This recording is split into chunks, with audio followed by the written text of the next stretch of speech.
దశకాంత దశగ్రీవ దశోన్ముఖుడు, సురలోకాధినేత, అసురుల చక్రవర్తి, లంకాధిపతి ఈ రావణాసురుడు.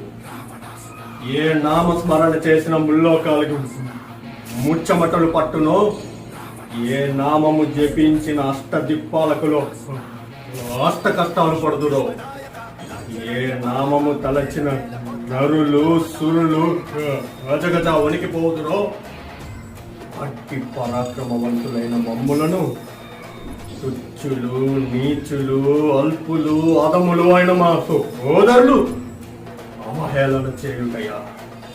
ఇప్పుడే మా ఈ గదాదండం చే వీడి శిరస్సును 1000 ముక్కలు గావించదా?